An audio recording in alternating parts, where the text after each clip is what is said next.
Pastor, meu apóstolo Luiz Hermínio. Bata palma para Jesus. Vem aqui, meu amigo. Irmãos, o Cleito falava de um texto aqui que eu gosto muito. Nós até fizemos uma conjectura falando sobre isso, né? Fui lá na sua casa, peguei você de bermuda e nós conversamos bastante a respeito disso. Vamos para o céu. Pastor Luiz foi um homem que me achou numa casa de suco, irmão. Eu tinha uma casa de suco lá na MCM. Eu vendia suco e tinha um bocado de sonho. E ele teve tanta graça e sensibilidade para me escutar e para me ajudar, para me instruir. E ele tem feito isso não só comigo, com muitas pessoas. Eu queria honrar meu pastor, aproveitar essa oportunidade, porque no meio de 20 mil pessoas, cadê o Cleito? Está ali. Muitas coisas são ditas, sim ou não? Sim ou não, irmãos? Mas foi um André que teve sensibilidade de ouvir o que um garoto tinha. Sabe o que eu profetizo? Que Deus vai levantar Andrés nessa geração, que vão ter disposição de ouvir uma geração, entender o que ela carrega para repartir com o corpo. Amém? Esse é um ambiente onde todas as gerações são ministradas. Essa é a nossa intenção. Você teve o reggae do Salomão do reggae, você teve a música que eu nem sei o que é, do Cleito Queiroz, sei que é um monte de coisa. E nós vamos ter uma instrução apostólica agora, que vai nortear o seu ministério. Então eu queria que você estendesse as suas mãos para cá. Irmãos, deixa eu te dizer uma coisa, não fica brabo comigo. Nós não temos hora para terminar isso aqui. Não temos. Amém? Nós estamos aqui para um evento diferente. Uma vez por ano acontece isso aqui. Hoje, você vai ficar menos tempo no Facebook. Você vai ficar menos no WhatsApp. E você vai ser orientado pela palavra. Amém? Pai, nós te adoramos, Senhor. Eu te agradeço muito pela vida do pastor Luiz, Senhor, pela vida do seu filho Luiz. Deus, usa ele nessa noite, Senhor, para nos instruir. Usa, Pai, a espada que o Senhor colocou na mão dele, Senhor, para nos ferir se for preciso. Nós estamos aqui para ser disciplinados, corrigidos, instruídos pelo teu evangelho, Deus. Nós queremos o teu evangelho, em nome do Senhor Jesus, em nome de Jesus.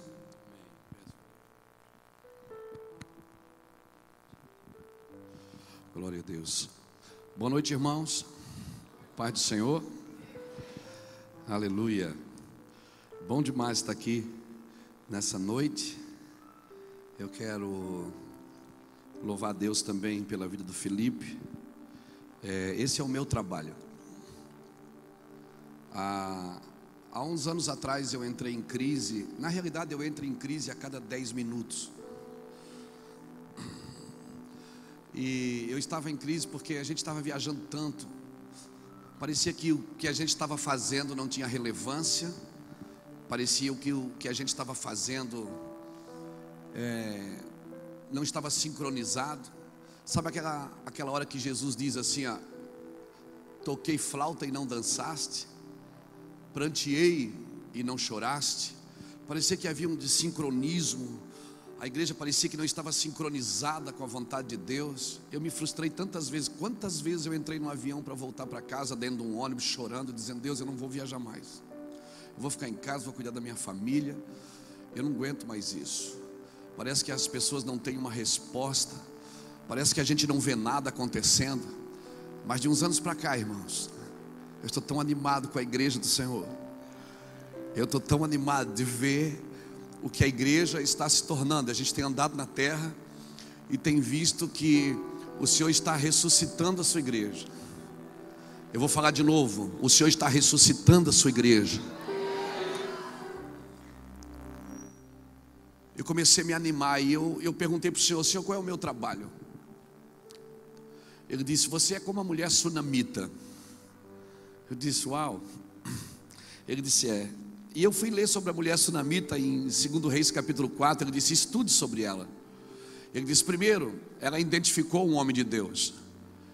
Quando ela viu Eliseu passar, ela disse para o seu marido: tenho visto que este é um homem de Deus, esse é um profeta de Deus. O Senhor disse: primeiro, esse é o seu trabalho. Você vai andar na terra identificando os homens de Deus, achando as pessoas que carregam os seus encargos, que tem algo diferente.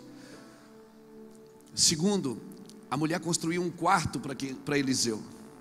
O Senhor disse: esse é o seu encargo, construir ambientes, preparar ambientes. Essa mulher, ela colocou uma cama, uma mesa, uma cadeira e um candeeiro nesse quarto. E o Senhor disse: esse é o seu trabalho. Cama fala de descanso, porque descansar, irmão, olha aqui para mim, descansar não é um pedido de Deus, é uma ordem.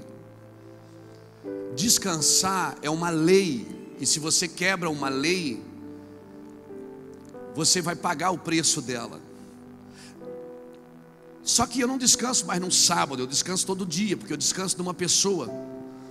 Eu não descanso num dia, eu descanso numa pessoa. Num sábado, Jesus sobe na sinagoga e diz: você que está cansado e sobrecarregado, vinde a mim e eu vos aliviarei. Tomai sobre vós o meu jugo e aprendei de mim, porque sou manso e humilde de coração, e assim encontrareis descanso para as vossas almas. Jesus fez isso num sábado.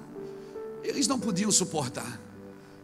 Hashtag nem todos podem suportar. E o Senhor falou: descanso é isso. E se você não descansa, olha aqui para mim, se você não descansa, você está em pecado.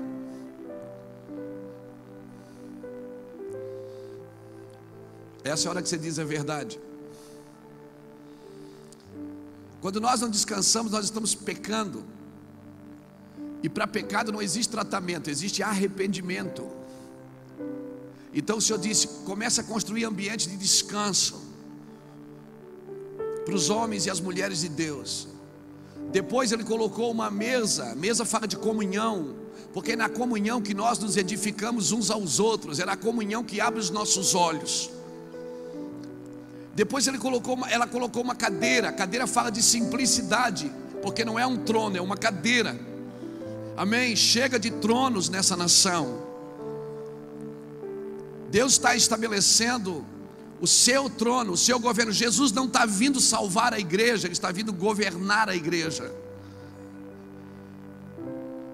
E depois ela colocou uma lâmpada, um candeeiro. Fala de uma luz acesa, fala de uma revelação. Então esse é o meu trabalho: andar na terra, identificar os homens e as mulheres de Deus, estabelecer ambientes que tenha descanso, comunhão, simplicidade e revelação. E depois, quando Eliseu viu que essa mulher estava servindo tão bem ele chamou ela e disse: mulher, o que nós podemos fazer por você? Ela disse: tua serva não precisa de nada. O Senhor disse: você vai fazer tudo isso sem interesses pessoais, para a sua vida e para o seu ministério. E assim nós temos vivido por 21 anos, entendido esse princípio do Senhor. Isso foi bom para mim, e nós temos que dar uma resposta para aquilo que Deus tem nos dado como revelação. Todos nós aqui temos uma revelação de Deus, amém? E a palavra revelação significa revelar a ação. Quando Deus dá a revelação, Ele está tentando revelar o que Ele vai fazer. Aleluia! E é sobre isso que eu quero falar nessa noite, sobre revelação. Quando Deus revela a ação dEle para você. E aí não pense que todos vão entender o que Deus mandou você fazer. Aleluia! Você já percebeu que quando você era mais doido, as coisas aconteciam mais rápido?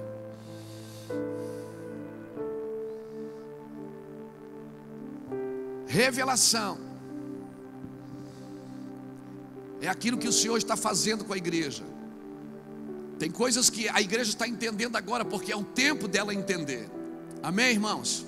Então pega a sua Bíblia, dá uma biblada aí em quem está do seu lado, mas bate com a Bíblia nele mesmo assim, só é melhor você ir embora agora que dá tempo. Fala para ele: se eu sou você, se você tem juízo nessa cabeça, vai embora agora, porque Deus vai te pegar aqui hoje. Amém? Amém? E quer saber, irmãos, eu não tenho problema de ser mal interpretado, de ser criticado ou de ser elogiado, porque eu estou livre de vocês. Amém? E a Bíblia diz assim, Paulo diz assim: embora eu sendo livre de todos, eu me faço servo de todos. Sabe quando é que você consegue servir uma geração? Quando você é livre dela. Sabe quando você consegue servir uma cidade? Quando você é livre dela. Sabe quando você consegue servir pessoas? Quando você é livre delas. Amém, irmãos? Cutuca o irmão que está do seu lado e disse: é melhor você ir embora. Diga: porque Deus vai te pegar por dentro aqui hoje. Diga, Deus vai te pegar por dentro. Profetiza aí, meu filho, ajuda. Oh, meu Deus. Vou mandar botar fio desencapado debaixo dessas cadeiras aí.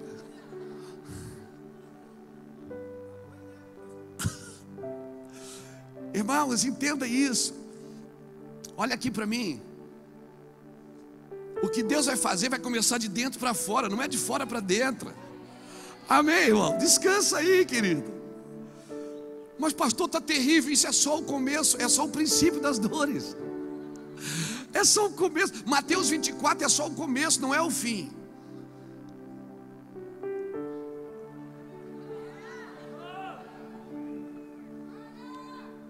Esses dias alguém me falou assim: pastor, o senhor já percebeu que parece que as pessoas não caem mais na unção? Parece que acabou o avivamento. Eu me lembro quando o senhor pregava e fazia: receba. As pessoas... Por quê, pastor, que elas não caem mais? Eu digo, porque agora Deus está derrubando elas por dentro. Agora Deus está resgatando conceitos, restaurando princípios, restaurando valores. Amém, irmão? Agora Deus não derruba mais a gente na unção. Por que parece que as pessoas não caem mais na unção? Não, porque agora Deus não precisa mais derrubar, a gente se joga. Amém? Quando a palavra vem, tchá, a gente, oh meu Deus, aleluia, glória a Deus. Oxalá Deus não precisa mais. Que a gente reconheça a nossa mazela e a gente se jogue. Amém, irmãos? Amém, queridos? Então eu estou aqui nessa noite para me fazer servo de todos.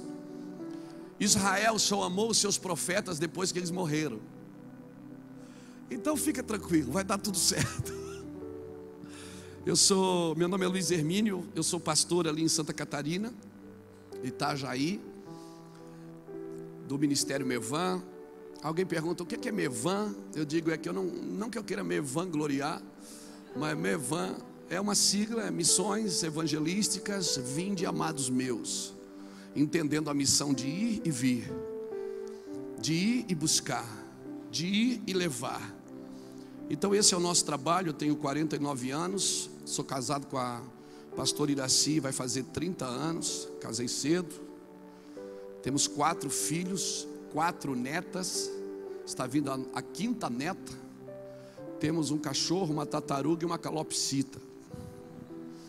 Estamos muito felizes fazendo a obra de Deus e andando com Jesus na terra. Temos um anseio no nosso coração de ficar parecido com Jesus. É isso que buscamos nesses dias. Queremos ficar parecido com Cristo. Amém, irmãos? Aleluia. Pega a sua Bíblia, abra a sua Bíblia comigo em Eclesiastes. Deixa a sua Bíblia aberta aí. Está comigo, veio me trazer pastor Andrei, lá da Assembleia de Deus de Blumenau. O Andrei é um dos pastores lá da Assembleia de Deus de Blumenau, um grande amigo de muitos anos.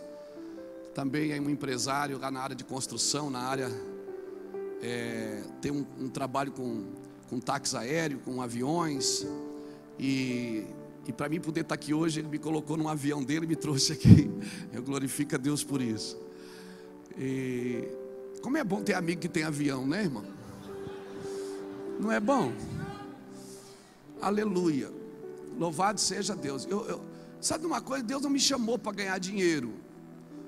Eu sempre digo para eles assim: Deus não chamou eu para ganhar dinheiro, chamou vocês para ganhar dinheiro e dar o dinheiro para mim fazer as coisas para Deus. É ou não é? Você sabia que todo sacerdote, dá uma olhada, quando a Bíblia diz assim, que Salomão matou 1000 bois, a Bíblia não fala, Salomão ofereceu 1000 bois de sacrifício, não fala? Só que não foi Salomão que matou os bois. Salomão deu os bois, quem matava os bois era o sacerdote. Você percebe uma coisa, todo sacerdote na Bíblia que quis tomar o lugar, todo rei na Bíblia que quis tomar o lugar do sacerdote, de sacrificar no lugar dele, Deus matou ele. Então eu digo para os meus irmãos, eu sou sacerdote, vocês são reis. Deus deu para vocês o recurso. E o Andrei é um grande investidor no reino de Deus, mantém missionários aí, muitos missionários na obra de Deus, e é tão maravilhoso que ele congrega em Blumenau, na Assembleia de Deus, meu amigo de muitos anos, e eu nunca chamei ele para congregar comigo. porque eu entendo o papel dele lá dentro da igreja, Assembleia de Deus. Eu entendo a importância dele lá dentro, daquilo que ele está fazendo. E essa é a beleza do corpo de Cristo para mim, irmãos. Acho que é o Felipe que fala isso, né? Que se as nossas diferenças estão nos separando, então é Babilônia que estamos construindo, não é o reino. Porque o reino de Deus, quando o Pentecostes desceu lá em Atos capítulo 2, havia pelo menos 17 nações ali. E a Bíblia diz que todas elas entenderam, cada uma no seu próprio idioma. Aleluia. Então quando Deus vem com a sua glória, nós entendemos. Amém? O surfista entende do lado da forma dele, o skatista. Você vai lá no Mevan, às vezes é uma bagunça, não é, Felipe? O Mevan, irmão, é uma bagunça. Às vezes as pessoas passam, vou passar um tempo lá com vocês, eu tremo, eu digo, não vai não, irmão. Fica na sua igreja que é melhor. Lá no Mevan nós temos a missionária irmã Nesita. A missionária irmã Nesita, ela tem um coquezinho, e ela usa um terninho bonitinho, irmão, todo arrumadinho. E ela tem um caderno de 20 matérias cheio de corinho. E ela passa por mim e diz, ô pastor, posso cantar um corinho hoje? Eu digo, pode, irmão, vai lá. E ela chega no púlpito, abre o caderno de 20 matérias. Na maioria das vezes ela sempre traz o playback errado. O menino bota e diz, não querido, não é esse. Ah, meu Deus, eu não trouxe. Ah, vamos cantar assim mesmo, Deus vai dar vitória. E ela começa a cantar, e você percebe que a irmã Nesita, ela tem uns adeptos, que quando ela começa, quando eu cheguei aqui, meu Senhor já está. Tem uns irmãos que ficam. Tem a irmã chaleirinha que. Tem o irmão peãozinho que fica. Você percebe que eles têm os adeptos. Aí a irmã Nesita, tem dia que ela não canta, tem dia que é o Felipe que canta. Ô pastor, deixa eu levar um lero com a galera lá. Eu digo, lero, né? Com a galera. Tá bom, vai lá. O Felipe ainda você consegue entender. Tinha um irmão que cantava lá antes, que ele pegava o microfone assim, ó. Aí galera, você entende 30% que ele fala. E ele também tem os adeptos. Porque tem uma galera assim que fica assim, tudo com cara de mal.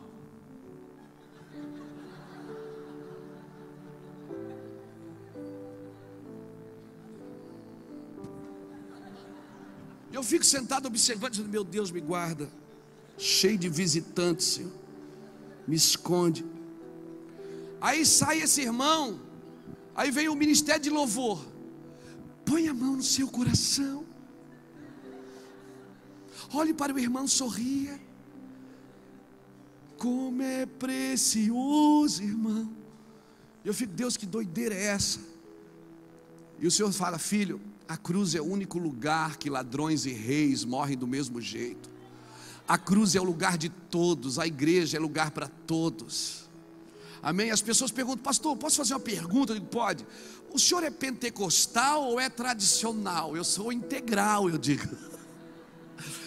Eu não faço mal para os peteca. Amém? Amém, eu não faço. Eu sou peteca também. Eu também não faço mal para os irmãos da tradição. Eu acho que a gente está muito nomenclaturado. Eu não sei se existe essa palavra. Se não existe, começa hoje. Nós estamos muito nomenclaturados. E nós não estamos entendendo a transição que Deus está fazendo na igreja, irmão. Nós estamos olhando e dizendo, não concordo. Não concordo é a palavra mais dita na igreja. Não concordo. Aleluia, você não tem que concordar. Você não tem que gostar do culto. Você tem que entender ele. Aleluia, Deus não está fazendo para você gostar, Deus está fazendo para você entender. Porque tudo que você não entende, você não desfruta. E o entendimento não é para competir com a fé. Não, agora eu estou vivendo pela fé, mas não está entendendo nada. A Bíblia diz em Hebreus capítulo 11, versículo 3, que pela fé nós entendemos que os reinos foram criados, que o visível se fez pelo invisível. Então, irmão, nesses dias o Senhor está trazendo, batizando a igreja de entendimento. E nós vamos entrar numa aceleração, não para encher cadeira, mas para transformar gerações, amém? Nós vamos entrar numa transição que o sacerdócio vai entender o que é igreja e a igreja vai entender o que é reino. Porque se a igreja não entender, me dá som aqui. Se a igreja não entender o que é reino, ela não é relevante. Nós não podemos abrir uma sala e chamar isso de igreja, e reunir pessoas no domingo e chamar isso de igreja. Igreja, Assembleia dos Primogênitos, é aquela que tem um primogênito como modelo, que entende o que o Senhor deseja fazer na terra. Aleluia, irmãos. Aleluia. Eu vou falar de novo, aleluia. Glória a Deus. Você não tem que gostar desse culto, você tem que entender ele. Porque eu só desfruto o que eu entendo. Mateus 3,19 diz: ouvindo alguém o evangelho do reino e não entendendo, veio o maligno e rouba-lhe a semente. Por isso que nós estamos perdendo a esperança na igreja. Não perca a esperança na igreja. A igreja, a noiva é do noivo, amém? Eclesiastes capítulo 8, eu trouxe ali alguns materiais, depois se você quiser, os meus materiais, eu tenho um propósito com Deus, eu não uso nenhum real do material para mim. Eu escrevi alguns livros, tem alguns prontos que o Senhor não permitiu publicar ainda. Hoje nós temos 74 pessoas em tempo integral no ministério, ganhando, viajando, fazendo a obra do Senhor, 74 famílias que são mantidas pelo ministério. Nesses dias eu tenho entendido que é melhor investir em pessoas do que em coisas. Amém? Amém. Louvado seja Deus. Às vezes eu tenho cansado de ir, às vezes, em alguns lugares, irmãos, igrejas maravilhosas, extraordinárias, igrejas ricas, com o pastor passando necessidade em cima do púlpito, com pessoas sentadas no altar e passando necessidade. Então eu prefiro investir em pessoas do que em coisas. Eu acredito que as coisas, elas são necessárias, as estruturas são necessárias. Se não tivesse essa estrutura, nós estaríamos lá na rua. Mas a estrutura, onde é que Deus colocou teu cérebro? Dentro de uma estrutura. Onde é que Deus colocou teu coração? Ele estruturou os dois órgãos principais do corpo. Mas a estrutura é para proteger, não é para escravizar. Amém, irmãos? Amém, queridos? Então, se você quiser depois adquirir um material nosso, você está contribuindo diretamente para mim manter pessoas no ministério.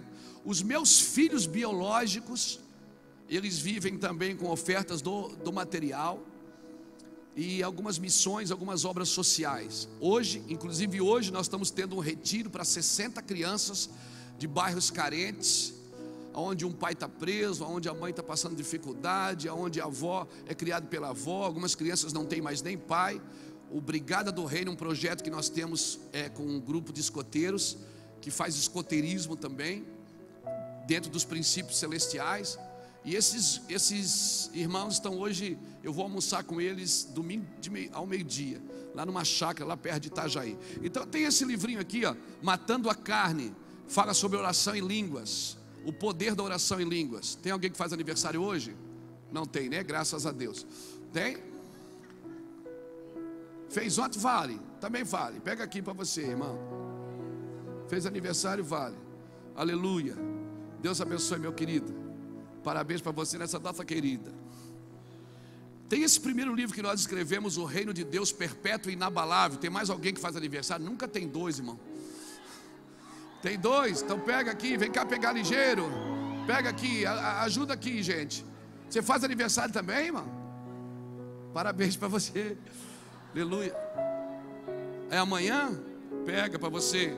Calma, irmão, calma. Para o senhor, tudo bem? Vem cá, querida.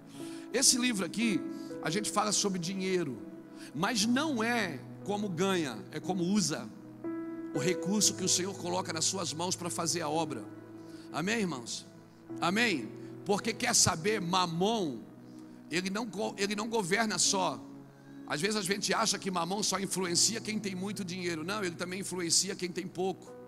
Você consegue diferenciar os extremos? Polo Norte e Polo Sul são diferentes? Não, são iguais. Os extremos, eles vão se tornando iguais. Às vezes a gente sai do extremo e vai para outro. Isso é perigoso. Amém? Nós não podemos deixar o dinheiro nos governar, mas também não podemos deixar de fazer algumas coisas por causa de dinheiro. Porque se é o dinheiro que te move, ele também tem poder para te parar. Só tem poder para te parar aquilo que te move. Para você, Deus abençoe. Fica aqui, irmão. Esse livro aqui a gente escreveu, foi o último, A Visão Celestial. Fala algumas coisas que eu vou falar aqui hoje. Nós precisamos ter visão celestial para entender o que Deus quer que a gente faça. Não existe uma execução correta se não tiver uma visão correta. Amém? Deus abençoe, meu irmão. E quando eu estou falando de visão, eu não estou falando da visão dos olhos. Você viu o Queiroz aqui ministrar sem ter olhos. Eu estou falando de uma visão que Deus coloca no seu espírito. Amém? Aleluia. Aleluia. Esses 3 livros, aqui só tem 2, mas eu acho que tem o outro lá. São os 3 livros que nós treinamos alguns obreiros do nosso ministério: Paternidade no Reino de Deus, Visão Celestial no Reino de Deus e Liderança no Reino de Deus. Tem algum professor de escola dominical aqui, de seminário? É um livro bem instrutivo, que você tem que acompanhar com a Bíblia para poder pegar os versículos. Você e você, então pega um para cada um,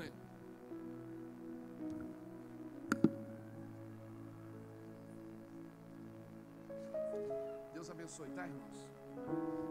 Amém. Abra comigo Eclesiastes capítulo 8.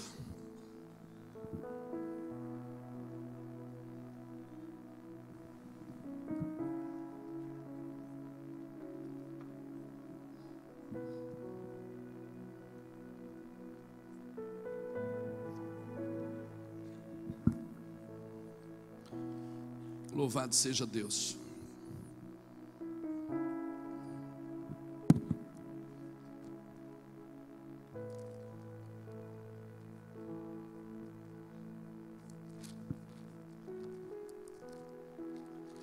Eclesiastes capítulo 8, versículo 5.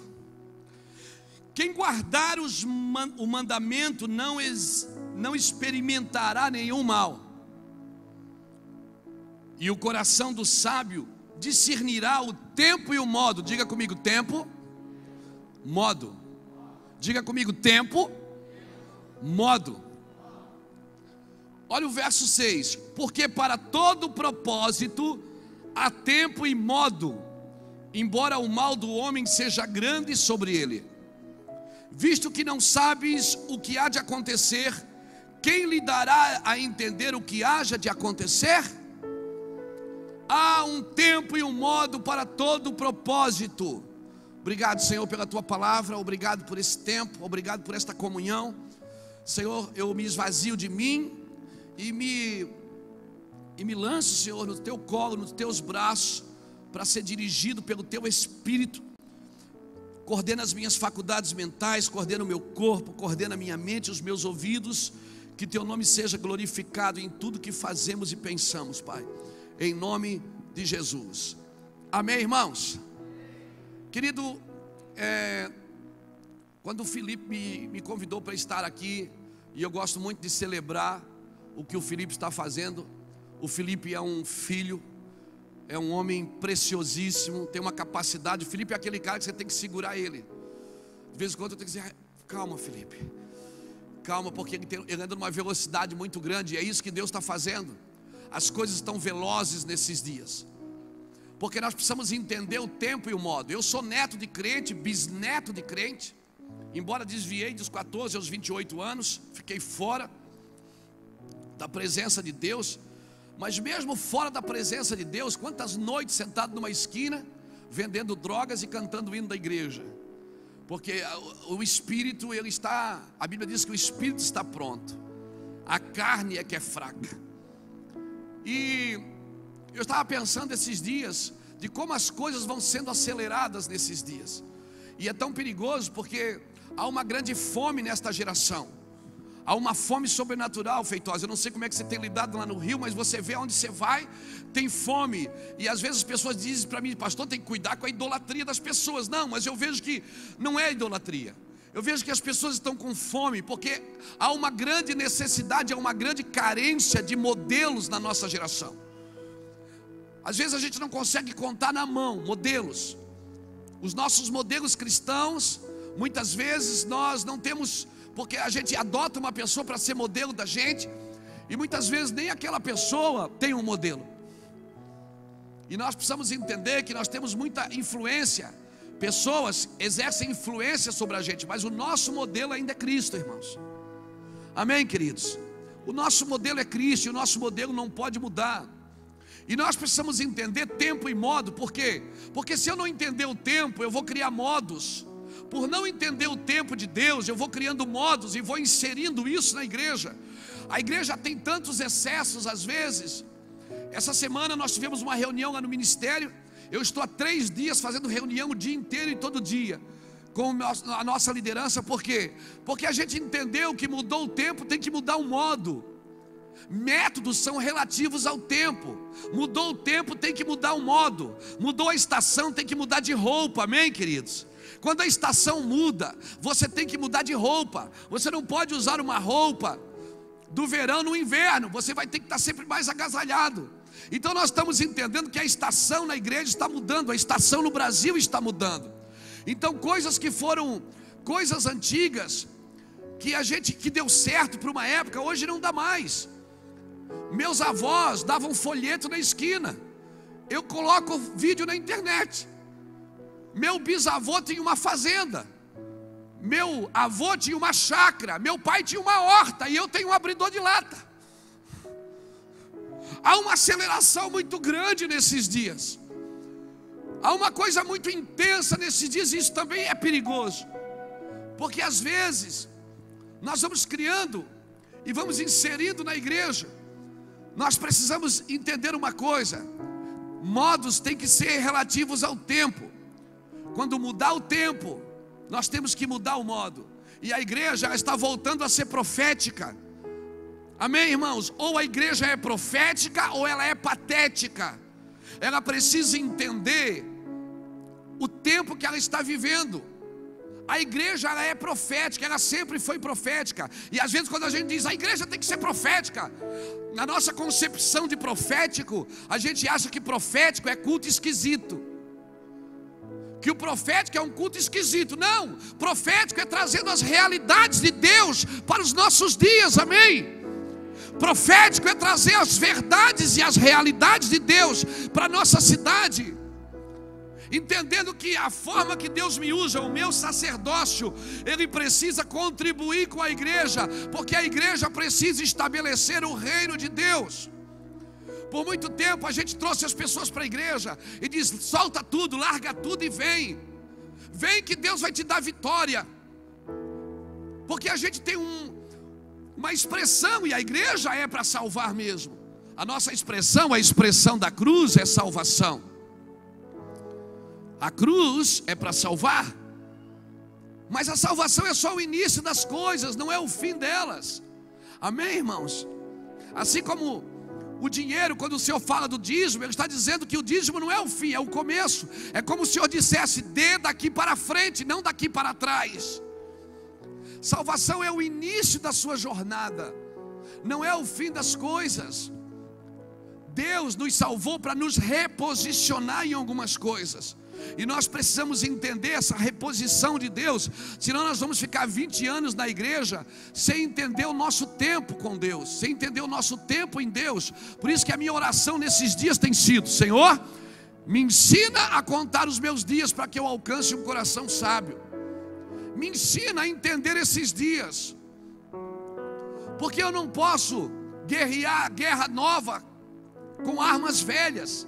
Eu não posso dar nomes novos para práticas antigas. Deus está transicionando, amém, irmãos?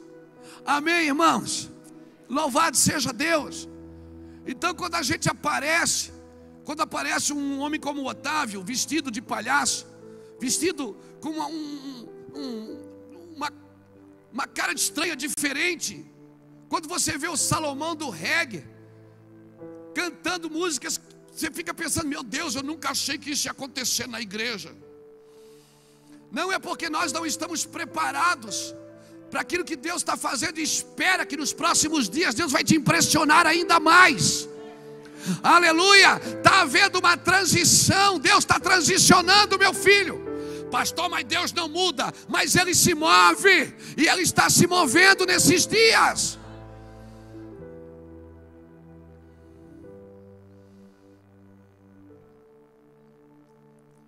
Há um tempo e um modo para todo propósito. Sabe qual é o nosso problema? É que enquanto as coisas estão funcionando, a gente acha que Deus está com a gente. Quando as coisas param de funcionar, a gente diz, mas quer saber, às vezes a gente tem que parar de funcionar para voltar a fluir. Deus não te chamou para funcionar, Ele te chamou para fluir. E o funcionamento das coisas não sinaliza que nós estamos no propósito de Deus. Porque às vezes na igreja, a gente vai vendo que algumas coisas não funcionam. O que é que a gente faz? A gente amputa e coloca uma prótese no lugar. E eu fui estudar sobre prótese, e eu descobri que prótese vem da palavra propósito. E se a gente perde o propósito, a gente cria prótese para continuar funcionando. E quer saber, a prótese funciona, mas ela não tem a vida da cabeça. E por isso que hoje a igreja está cheia de prótese, ela está funcionando, mas ela não tem a vida da cabeça. Não é o Senhor que governa. E amém, a Bíblia diz que, irmãos, Colossenses capítulo 2 diz que o corpo é de Cristo. E quando é que o corpo é de Cristo? Quando é Cristo que governa. Se Cristo não governa, não é o corpo de Cristo. Nós entendemos que às vezes, quantas pessoas disseram, deixa tudo e vem seguir Jesus, larga tudo e vem para a igreja, porque nós queremos ser útil na obra de Deus. Então a gente acha que a gente só é útil com o microfone na mão. Quando alguém nos dá um microfone, então a gente é útil.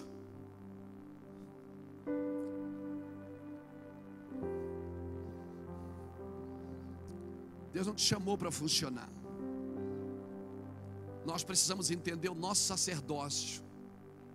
Se eu entender o meu sacerdócio, eu vou entender o que é a igreja.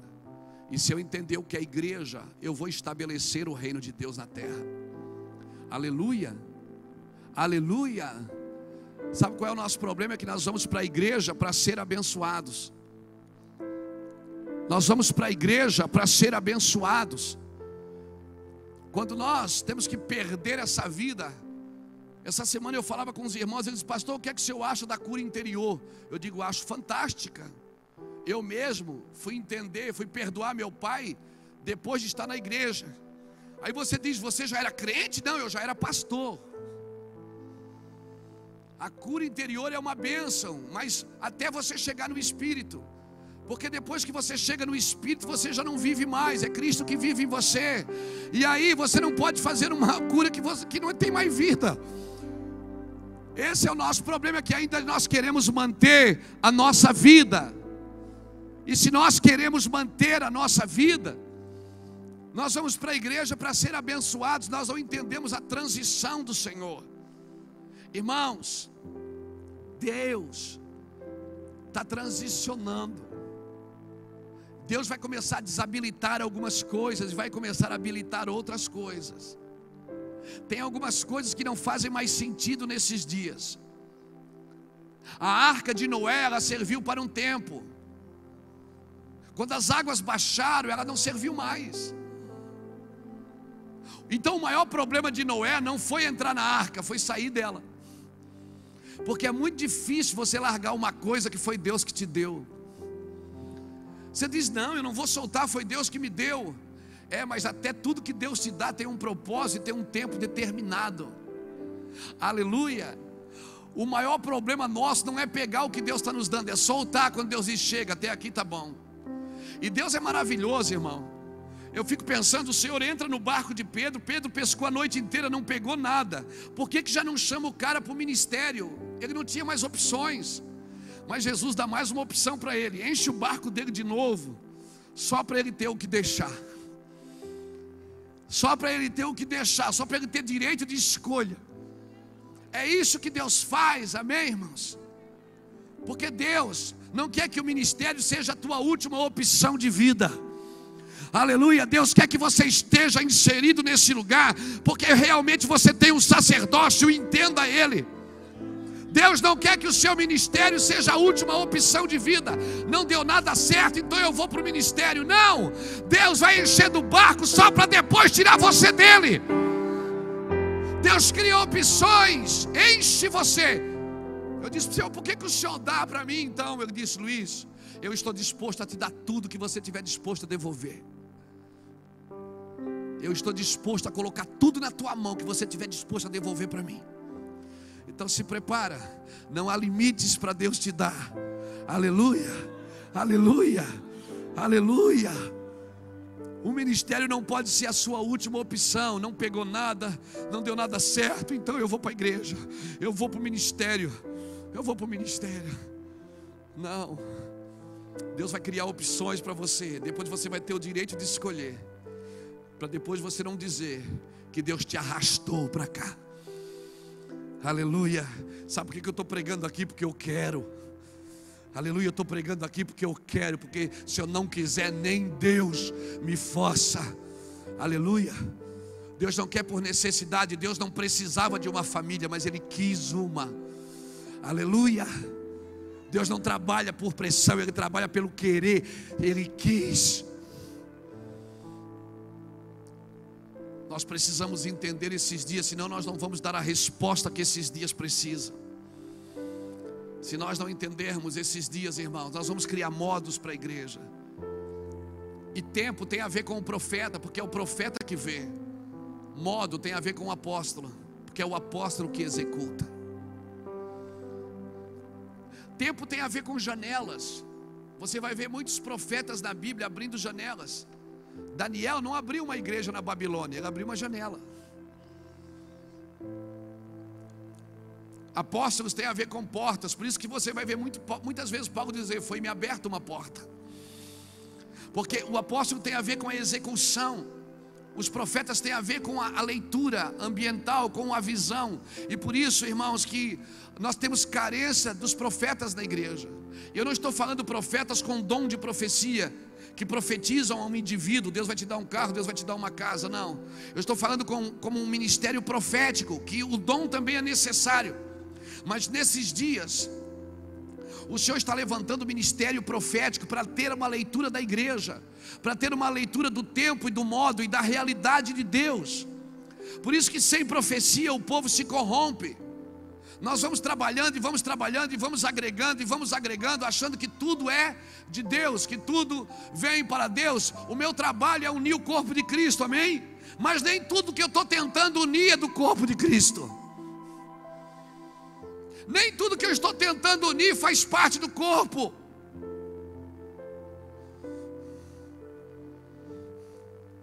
O que é do corpo de Cristo? Jesus é o cabeça, Ele governa.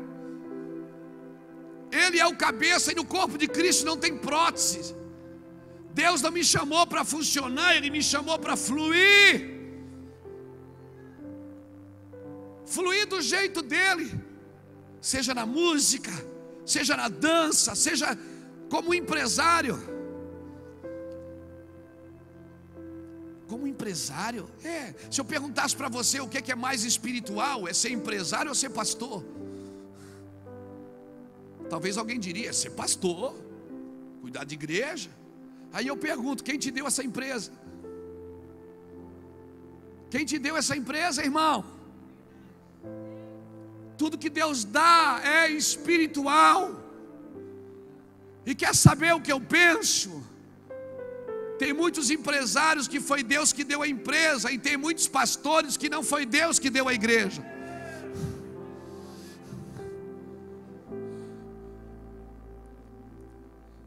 Nós precisamos entender a eclésia, precisamos entender o movimento do corpo. E hoje, quando um membro do corpo padece, nós precisaríamos padecer com ele. Mas não, nós cortamos e lançamos fora da mesa. Tem alguém comigo aqui? E a gente tira da mesa, e quando não apresenta de púlpito, diz, o irmão vai ficar sem ceia. Tiramos da mesa o pecador. Quando na mesa de Jesus o pecador estava do lado, comendo no mesmo prato.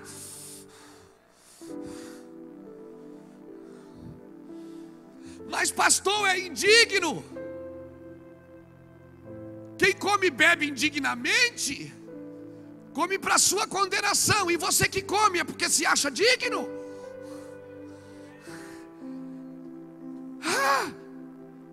Então você que come é mais indigno do que o indigno, porque ninguém é digno de comer.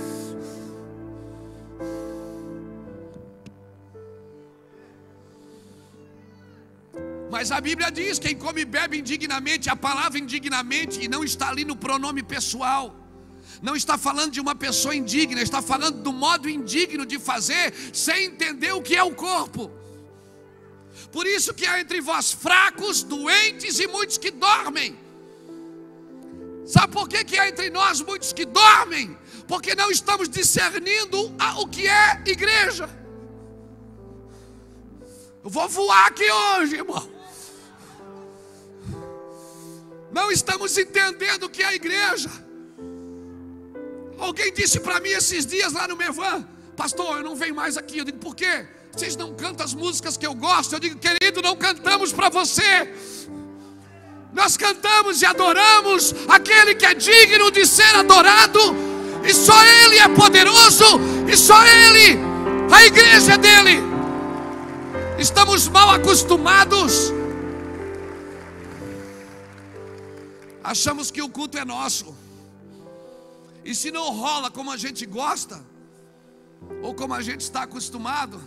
Eu fico imaginando, cara, quando Davi chegou com a arca em Jerusalém, desabilitando uma forma e habilitando outra forma de adorar a Deus.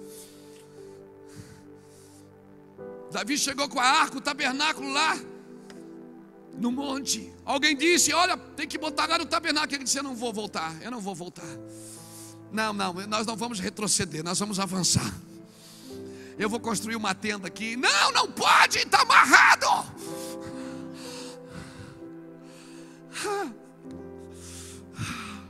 Deus está levantando pessoas que estão desabilitando formas e trazendo a originalidade daquilo que Deus deseja, que é o corpo se movimentando com suas juntas e ligaduras, até que todos compreendemos.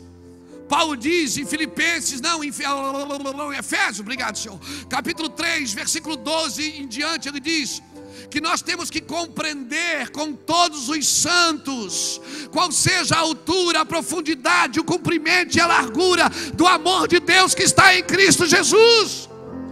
Sabe como é que eu compreendo as dimensões de Deus? Com os santos, na unidade dos santos, no purê de batata, como disse o Queiroz aqui. Agora, quer fazer purê de batata? Primeiro, tem que descascar as batatas. Ninguém entra numa unidade de máscara. Tem que tirar as máscaras. Ninguém entra em unidade com casca. Segundo, tem que amassar.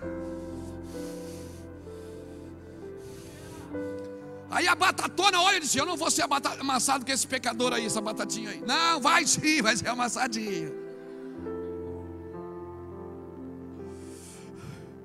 Amassa, infeliz. Para me compreender as dimensões de Deus, tem que ser com todos os santos. Irmão, nós damos comida para moradores de rua num restaurante comunitário lá em Itajaí todos os dias. E de vez em quando eu passo lá, só para não esquecer de onde eu saí, para sentar lá e deixar Deus ministrar em mim. E esses dias eu estava lá, um irmão daquele disse: ô pastor, posso fazer uma pergunta para o senhor? O cara todo sujo, cheirando mal. Ele disse: pastor, posso fazer uma pergunta? Eu digo: pode. Você está dando comida para a gente, para levar a gente para a igreja, né? Eu digo: não, querido, não estou não, fica tranquilo. Eu não vou fazer o culto da cesta básica, que para ganhar a cesta básica tem que ir no culto. Esse não é o evangelho que eu conheço. Eu não fui chamado para encher cadeira. Ele disse: mas o senhor está querendo levar nós para a igreja, não está? Eu digo: não. Ele disse: mas então o senhor está perdendo tempo, porque se eu venho aqui comer todo dia, eu estou vindo aqui, o senhor sabe que já faz alguns meses. Eu digo: tá bom, mas eu vou sair daqui e vou usar droga. Eu digo: pior para você. Ele disse: então o senhor está perdendo tempo, o senhor dá comida para nós e a gente. E se eu não quiser ser transformado? Isso é perda de tempo, não é? Eu digo: não. Ele disse: como? Eu disse: porque se você que vem aqui não é transformado, eu que estou dando comida para você estou sendo. Porque Deus não perde a viagem, ou daqui para lá, ou de lá para cá, a espada sempre corta, irmão. Se você que está dando não é abençoado, quem está recebendo será. Se você que está recebendo não é, quem está dando está sendo. Eu digo: você não faz ideia como eu sou ministrado aqui sentado com você. Ele começou a chorar, ele olhou para mim: por quê, pastor? Eu disse: cara, você tem ministrado demais no meu coração hoje. Hoje essa pessoa está lá na igreja, irmão. Ela não foi arrastada para o culto, porque nós temos que entender o que é culto. Quando Deus colocou Adão no jardim, Ele disse: cultive a terra. A palavra cultivar vem de cultivare, que é a mesma palavra para culto, que é a mesma palavra para cultura. Então, quando Adão cuidava de uma florzinha, de um jardim, de uma árvore, ele estava cultuando a Deus.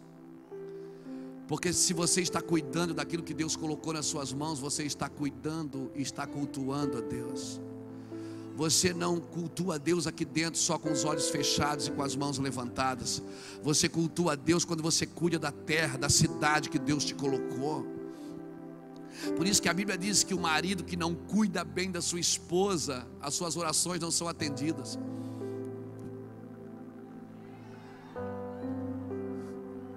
Porque Deus deu uma esposa para mim cuidar, para que eu entenda o mistério de Cristo e da igreja.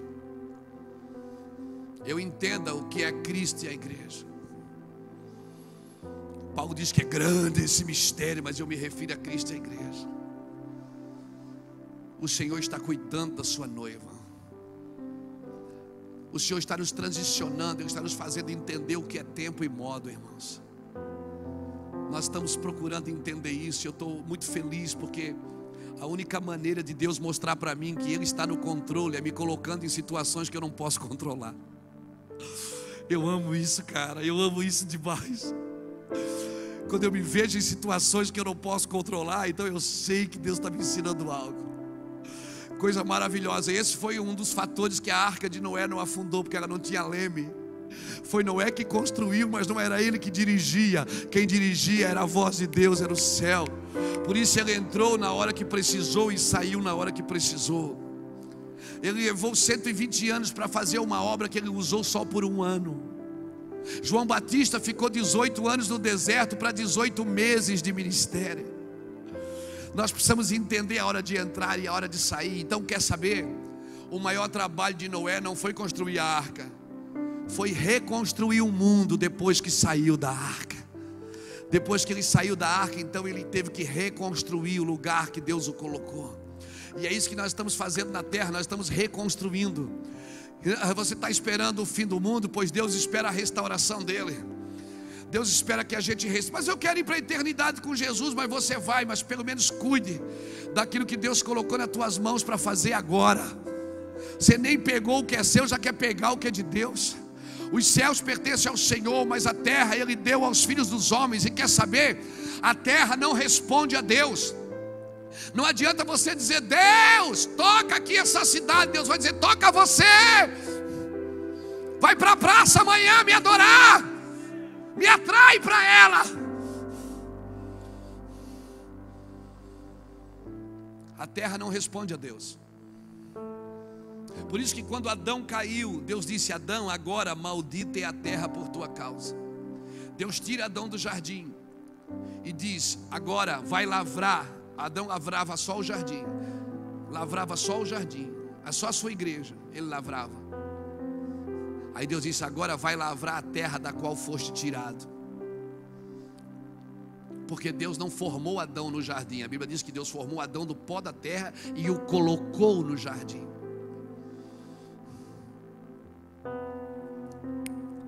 A igreja é o meio que Deus usa para estabelecer o seu reino. Ela não é o fim, é o meio. que Deus usa para estabelecer o seu reino. A terra produziu espinhos e abrolhos depois que Adão caiu, não antes. Deus olhou e disse: agora maldita é a terra por tua causa. Sabe o que Deus estava dizendo? Você perdeu a custódia da terra. A terra ficou sem governo. Agora ela vai começar a acontecer coisas que não aconteciam antes. Você perdeu o governo da terra. A terra está sem custódia até hoje, irmãos. A Bíblia diz em Romanos capítulo 8, versículo 19, que a terra geme, aguardando a manifestação dos filhos de Deus. Enquanto nós insistimos de ser evangélico, tem gente que pensa que Deus aceitou Jesus e veio para a igreja. Que Deus aceitou Jesus e está sentado aqui na igreja, esperando para ir para a eternidade. Não, irmãos.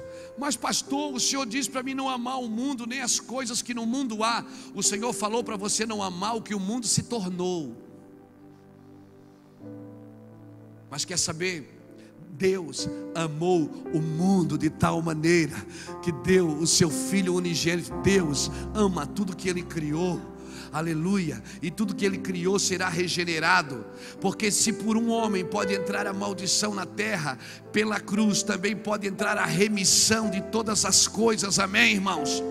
E Deus espera que a partir de nós, a partir da cruz, a gente vá remir a terra.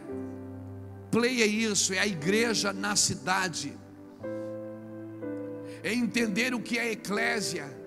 É entender o meu sacerdócio. É entender as diferenças, e as diferenças elas são maravilhosas. As formas são diferentes, o que não pode ser diferente é a essência. Nós temos todos a mesma essência, amém? E essa adoração que o Senhor tem intencionalmente provocado na igreja, é para que a igreja entenda que a adoração desses dias, irmãos, é uma adoração autêntica, atenta, precisa e prática. Por que autêntica? Porque ela só tem uma origem. Por que atenta? Porque ela não se distrai com mais nada. Por que precisa? Porque ela só tem um alvo, Ele.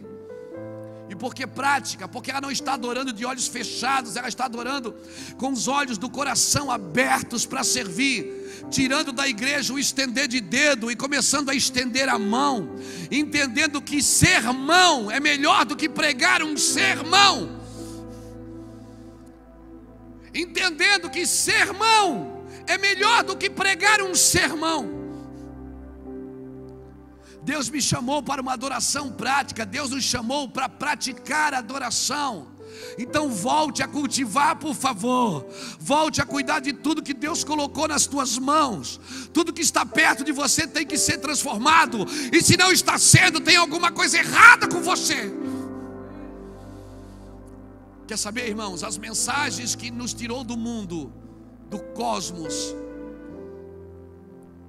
a mensagem que nos tirou desse lugar caído, desse governo caído, é a mesma mensagem hoje que nós estamos precisando pregar para a igreja voltar a ser igreja. A mensagem que te tirou de um lugar de trevas é a mesma mensagem que vai te levar até a eternidade.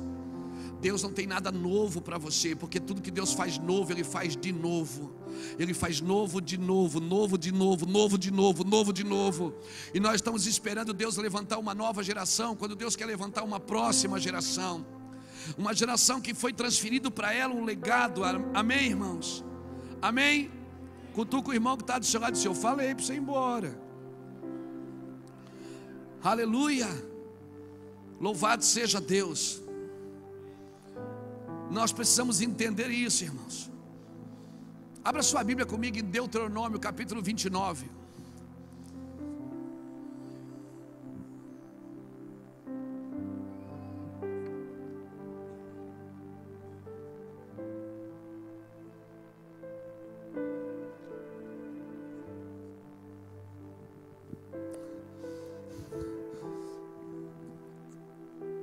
Tudo que está acontecendo, todas as circunstâncias vêm para ajustar a igreja. Eu me lembro quando 2008 nós tivemos uma enchente em Itajaí. 90% da cidade ficou debaixo d'água. E as pessoas começaram a ligar no meu telefone, ainda quando ainda havia linha, enquanto havia linha ainda. E elas começaram a ligar lá em casa e perguntar: pastor, e agora? E agora? E agora? Eu digo: agora chegou a hora da igreja ser igreja. Chegou a hora de nós entendermos o que é ser igreja. Ficamos com a igreja fechada por 21 dias, com 100 famílias hospedadas lá dentro. A igreja não entrou água, ela virou um albergue. Nós fizemos culto todos os dias, teve até um parto. Até parto nós ajudamos a fazer. Foi maravilhoso. E eu pensava: meu Deus, e agora? E o Senhor dizia: fica tranquilo. O Brasil inteiro começou a enviar cargas de comida. Em 15 dias entrou quase 300 mil reais nas contas da igreja. 6 meses depois da enchente, a gente ainda estava distribuindo fraldas, água, porque o depósito, mais de 40 caminhões, 45, eu contei até 45, depois não contei mais. Porque saímos até na capa do jornal. E quer saber, toda a explosão que começou a acontecer através das nossas vidas no Brasil foi a partir de 2008. A partir da enchente. Nós fomos batizados em águas, irmão. Coisa maravilhosa. Foi a partir da enchente que Deus começou a soprar com a gente na nação. Então tudo que vocês estão vivendo aqui, Telêmaco Borba, deixa eu falar com vocês. Deixa eu falar com vocês aqui, Telêmaco Borba. Tudo que você está vivendo como igreja nesses dias, olha para mim, decepções, frustrações, tudo isso vem de Deus, para trazer a gente para uma realidade espiritual. Tudo isso que acontece ao redor da gente, perto da gente, toda tristeza que a gente põe a mão na cabeça e diz: meu Deus, tudo isso é para nos trazer para uma realidade espiritual. Você deveria estar sorrindo e se alegrando, porque Deus é perito em causar frustrações. Toda desilusão vem de Deus, a ilusão é que vem do diabo. E sabe por que Deus cria desilusão? Para trazer a gente para uma realidade espiritual. Então olha para o irmão que está do seu lado, só faz assim: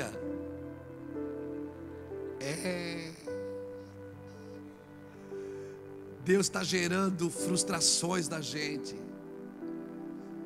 Agora, como um crente pode se frustrar? Sabe quando o crente pode se frustrar? Quando ele espera uma coisa que não era de Deus. E Deus vem fazendo isso para ajustar a gente. Aqueles 2 homens, já vou ler Deuteronômio 29, segura aí. Aqueles 2 homens a caminho de Emaús, frustrados. Jesus entra no meio e diz: aí, rapaziada, como é que tá? Eles decepcionado. Por quê? Você não sabe o que aconteceu? Será que você é o único que não sabe o que aconteceu? Você é o único que não sabe. Você é o único estrangeiro nessa terra que não sabe. Onde é que você estava? Estava na cruz, morrendo por vocês, seus cabeção. Jesus entra no meio, irmãos. Começa a ouvi-los, e eles começam a dizer: a gente achava que era Ele que ia mudar o mundo, que ia nos libertar de Roma, que ia fazer isso, que ia fazer aquilo. Jesus para e começa a abrir as escrituras para eles, e Jesus diz assim: por acaso vocês não leram as escrituras, nécios de coração, incrédulos?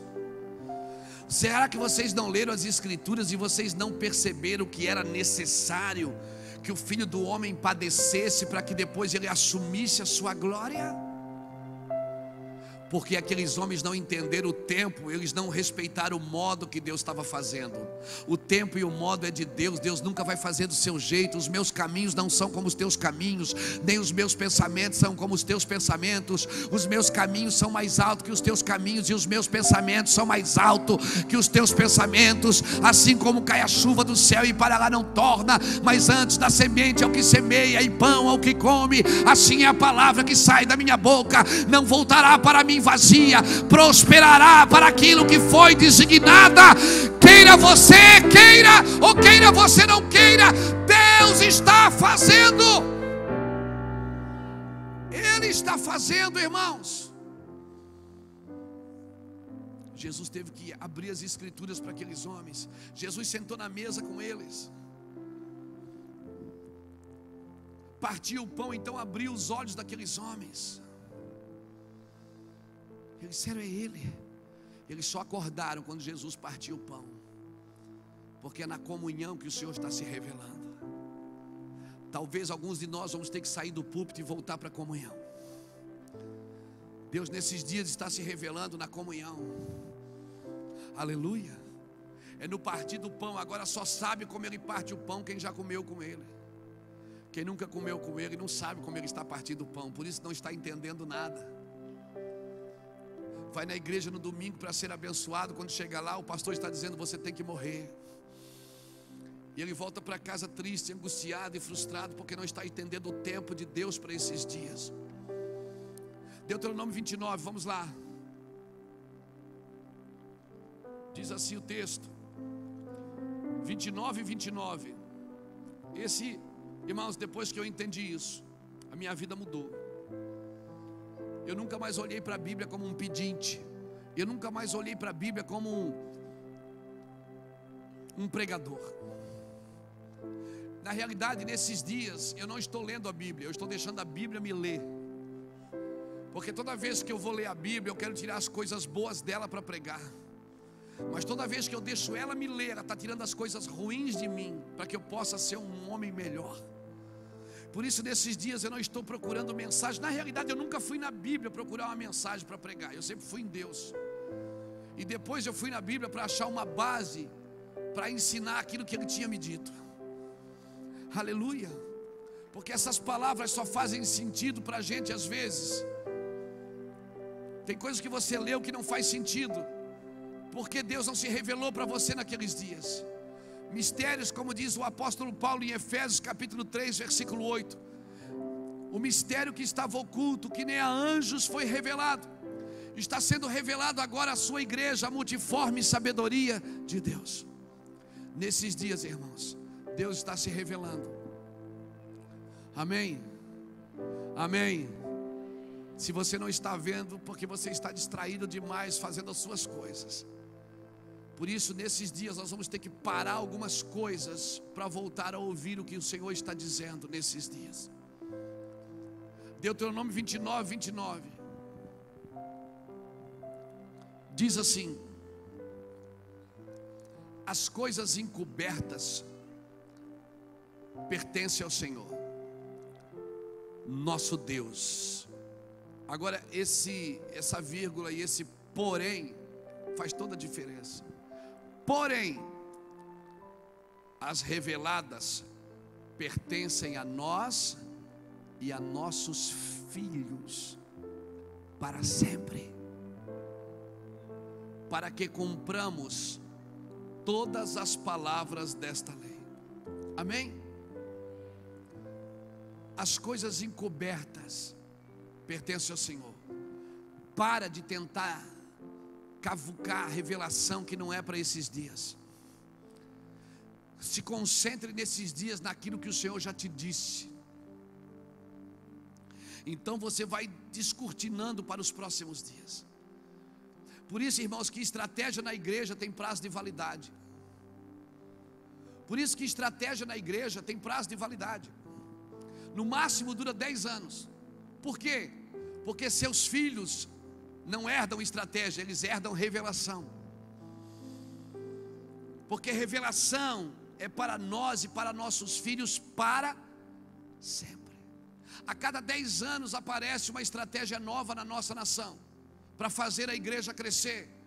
E a igreja cresce, mas ela não se desenvolve como igreja. Porque ela cresce em números, mas ela não entende o seu papel no corpo. Ela não entende o seu papel. E quanto mais ela cresce em números, pior fica para transicioná-la depois. Sabe quem mudou o mundo, irmãos?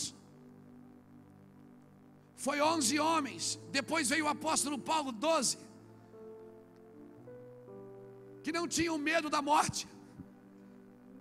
A Bíblia começou com homens Irmãos, o evangelho começou com homens que não tinham medo de morrer, que não tinham medo de dar as suas vidas.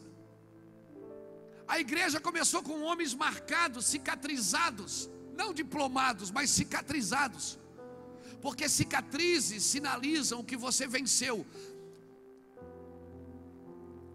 Quando você tem, eu não estou fazendo uma apologia contra os estudos, por favor, eu sou um estudante, eu estudo. Eu estou dizendo que só os diplomas, eles não te colocam no lugar em Deus. Eu estou dizendo que só os estudos não te capacitam. Você não pode anular o entendimento e o conhecimento da fé, pelo amor de Deus, não pare de estudar nunca. Estude mais, conheça mais, mergulhe em tudo que você puder, porque esses dias nós vamos precisar disso, muito disso. O que eu estou dizendo é que só os estudos, eles não são suficientes para esses dias. Nós precisamos entrar em lugares de fé no Senhor e acreditar que o que o Senhor disse é verdade, e parar de arrumar desculpas para a nossa falta de fé. Nós precisamos entender que a igreja precisa voltar a ser profética. Ela precisa voltar a ter revelação, irmãos, porque é a revelação que nos mantém vivos como igreja. Sem profecia o povo se corrompe, sem visão o povo se corrompe, não havendo profetas o povo se corrompe, se perde, porque não tem destino, não tem prazer em fazer o que está fazendo. Estamos com a igreja carregada de crentes cansados, que não tem mais prazer de servir a Cristo. Como é que está, irmão? Estou indo. Você não pode ir indo, você tem que viver, e viver uma vida em abundância. Você não foi chamado só para existir, você foi chamado para viver. Aleluia! A cada 10 anos aparece uma estratégia nova na nossa nação para fazer a igreja crescer. E eu, como pastor, também tenho estratégias de crescimento. Só que tenho uma consciência que os meus filhos não vão herdar estratégias, eles vão herdar revelação. Porque a revelação, as coisas reveladas é para mim e para os meus filhos, feitosa, para sempre. Então eu não estou trabalhando para deixar o ministério Mevan para os meus filhos, eu estou trabalhando para deixar uma revelação para eles. Porque talvez no tempo deles a estratégia vai ser diferente, mas o coração precisa ser o mesmo, a ternura por Deus precisa ser a mesma, o desprendimento dos recursos tem que ser o mesmo. Eu não estou trabalhando para edificar uma obra e deixar para o meu filho.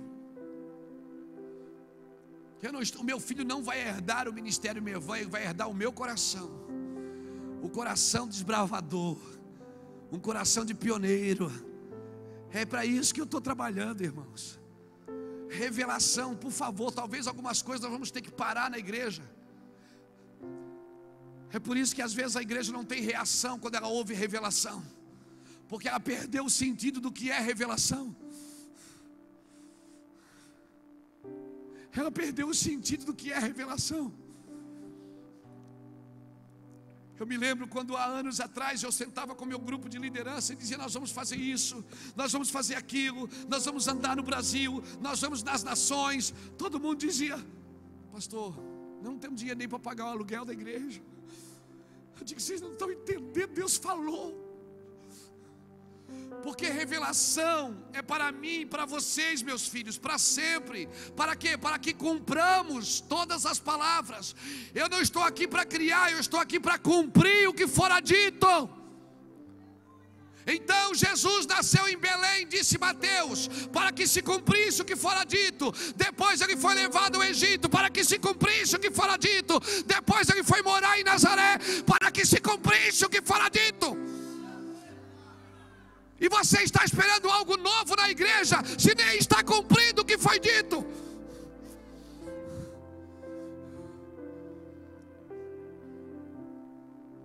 Sorria, relaxa. Havendo despressurização, máscaras cairão ao seu lado. Nós nascemos para cumprir. Oração não é para mim dar ideia para Deus. Oração não é para me dizer o que Deus tem que fazer, como se Ele não soubesse o que fazer. Oração é para me dizer: Deus, não me deixa de fora daquilo que o Senhor está fazendo. Eu sou um cooperador da tua obra. Eu quero cooperar com o que o Senhor diz.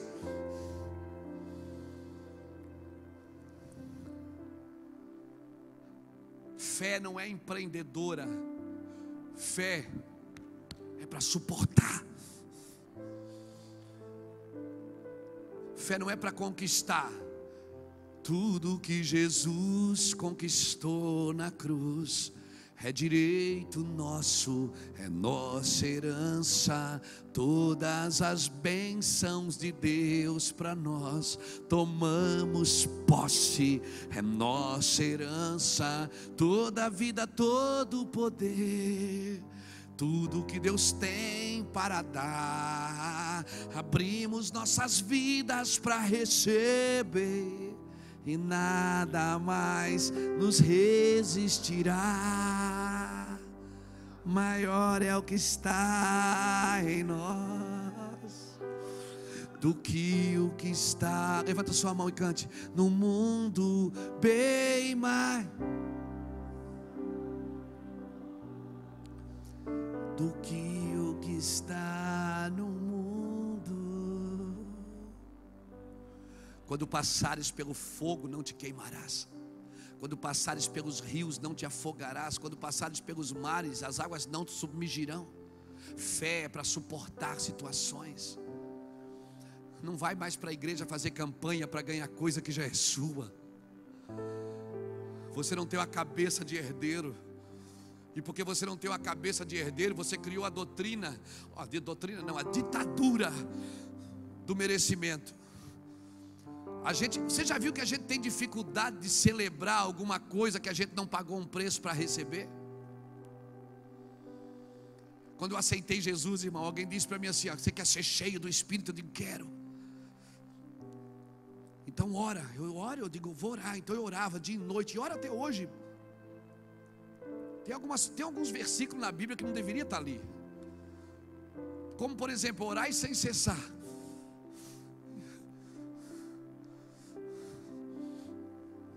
E eu orava, e esse irmão depois me encontrou na igreja, disse: aí, irmão Luiz, já foi cheio? Eu digo: não. Ele disse: claro, você não jejua. E eu comecei a jejuar. Passei fome, irmão. Eu jejuava. E como ninguém me explicou sobre jejum, eu parei de comer. E que ninguém me explicou, eu também parei de beber. Quase morri. Uma semana depois encontrei o irmão na igreja. Daí, irmão Luiz, já cheio? Eu digo: não. Eu digo: claro. Ele disse: claro, você não vai no monte. E toda vez que ele me encontrava, ele colocava uma carga a mais em mim. E eu já encontrava ele na igreja, já desviava assim, com medo que ele tivesse mais uma ideia.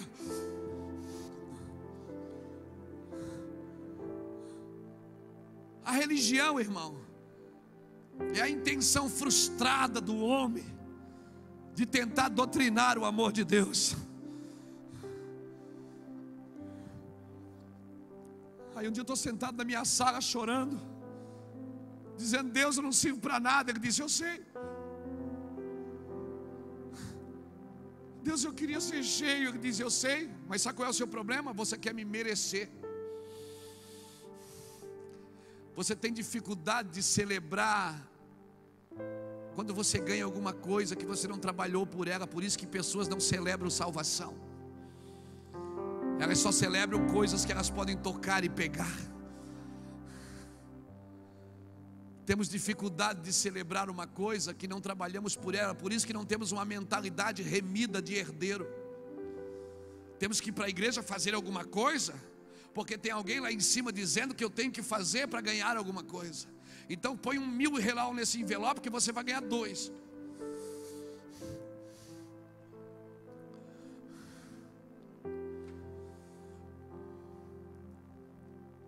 E aí aparece alguém com uma garrafa de água ungida e diz: Deus vai te ungir agora.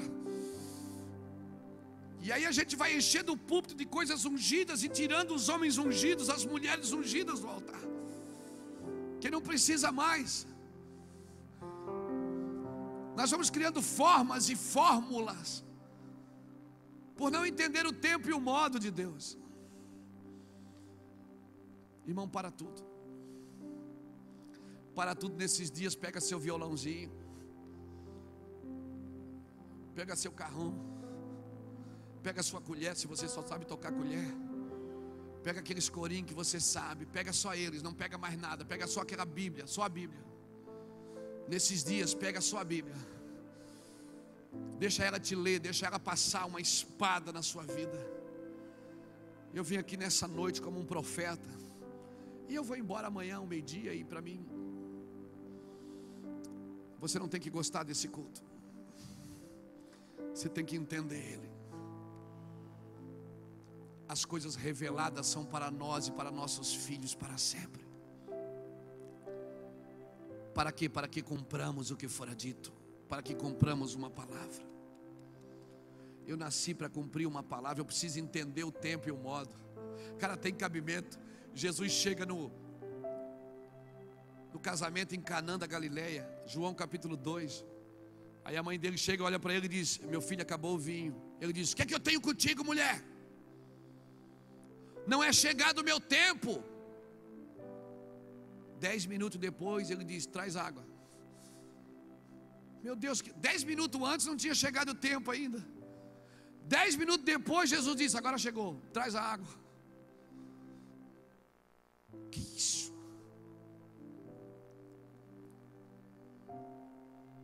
Porque Deus não se move por necessidade. Ele não enviou Jesus porque o mundo precisava. Ele enviou Jesus porque Ele amou o mundo de tal maneira. Então perca a cabeça de necessitado.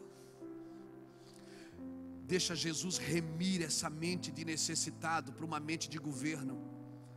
E comece a governar tudo a partir da sua vida. Domine sobre todas as coisas, não sobre pessoas. Pessoas você não domina, você conduz. Domine sobre tudo que está ao seu redor. Domine sobre os territórios. Domine. Vamos perder a mente de pedinte, vamos buscar uma mente de intercessor. Eu quero entender isso, irmãos. Para encerrar, abra comigo Números capítulo 13.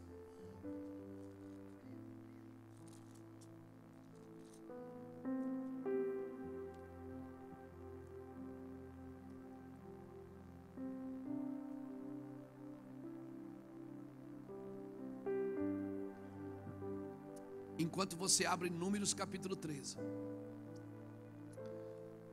um dia Jesus, os fariseus olharam para ele e perguntaram assim: pastor, com que autoridade você faz isso? Quem te deu essa autoridade para fazer isso? Quem te deu? Jesus disse: tá bom, eu vou fazer uma pergunta para vocês também. Se vocês responderem, eu também respondo com que autoridade eu faço. Jesus perguntou: o batismo de João é do céu ou é da terra? Aí eles disseram: o de João? Não sabemos. Jesus disse: então eu também não vou dizer com que autoridade eu faço, porque se vocês não estão entendendo nem o tempo, não adianta eu tentar explicar o modo, vocês não vão entender. Se você não está entendendo o tempo, você não vai conseguir entender o modo. Amém, irmão? Você está tentando entender o modo quando nós não entendemos nem o tempo. Nós precisamos entender o tempo e o modo. Aleluia. Esquece Números 13. Esquece, depois a gente lê amanhã, quem sabe. Vamos ver. Abra comigo Cânticos capítulo 2.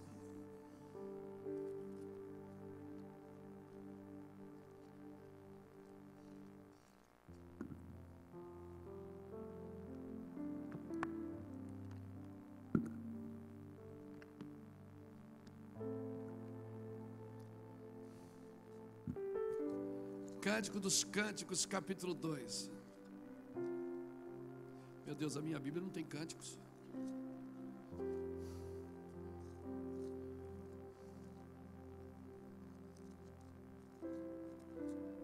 Aleluia. Cânticos, capítulo 2. Olha o que diz o verso 10. O meu amado fala e me diz: levanta-te, amada minha, formosa minha, e vem. Já passou o inverno, o tempo de cantar chegou. As chuvas cessaram e se foram, aparecem as flores na terra. O tempo de cantar chegou. Ouve-se as vozes das rolas na nossa terra. A figueira já deu seus figos, e as vides em flor exalam o seu aroma. Levanta-te, amada minha, formosa minha, e vem.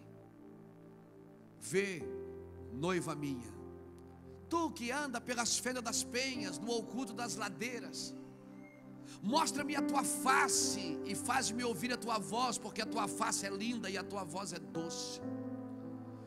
Eu levei tempo para entender isso aqui, e eu sou muito chato, muito xarope. Quando eu não entendo, eu passo às vezes assim 6 meses num texto.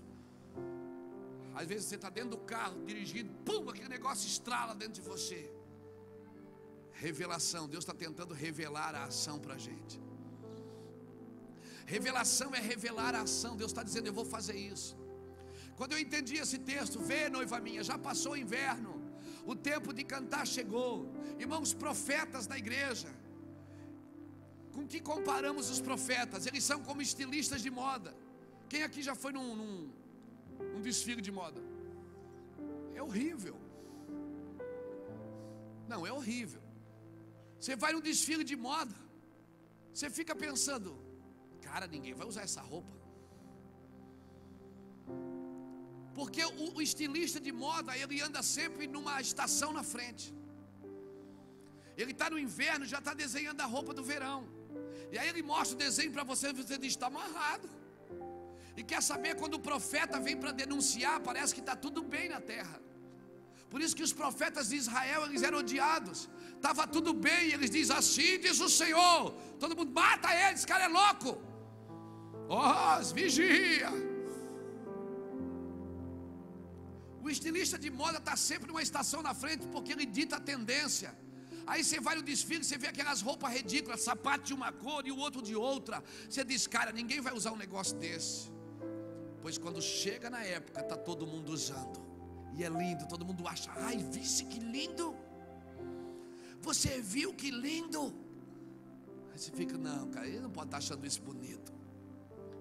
Porque ele é um estilista de moda. Ele dita a tendência. Quando eu entendi esse texto, irmão, vê, já passou o inverno, o tempo de cantar chegou. Deus está dizendo: eu estou mudando a estação, você precisa se ligar.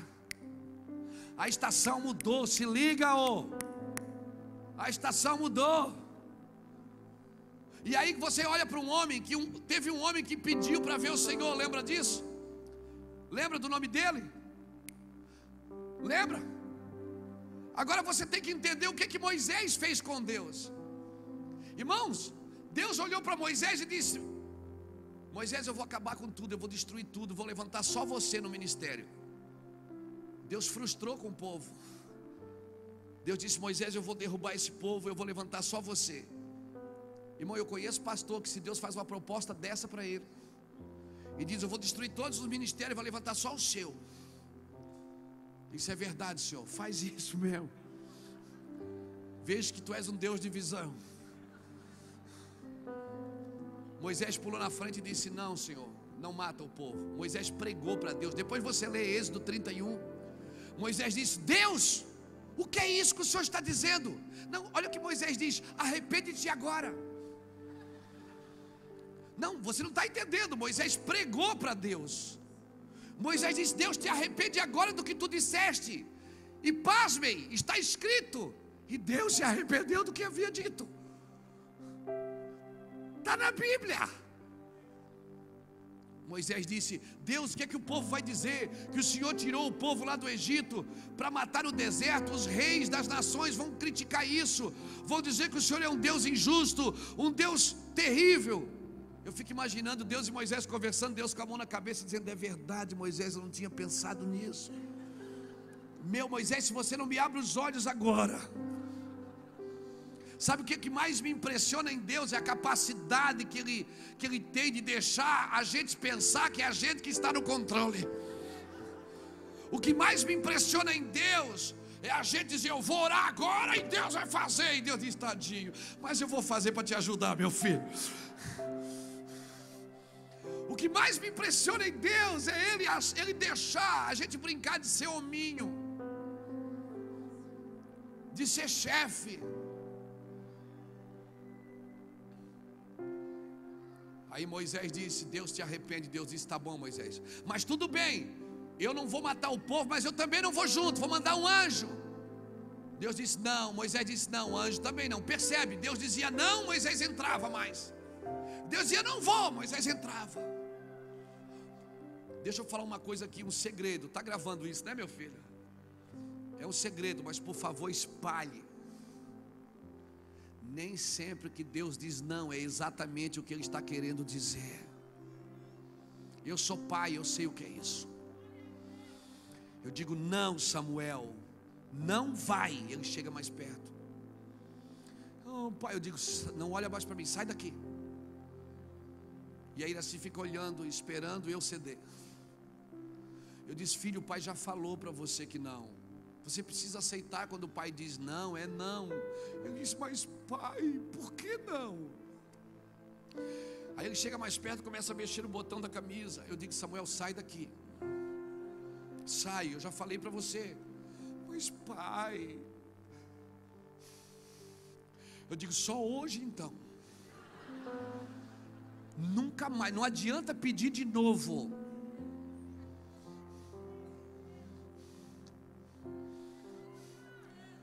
Porque você pode criar seus filhos de duas formas: com castigo ou com recompensas. Às vezes o castigo fala mais alto, mas às vezes a recompensa fala mais alto. E eu digo, tá bom, Samuel. Aí os olhinhos vai mudando, ele vai tirando as lágrimas e vai dizer assim,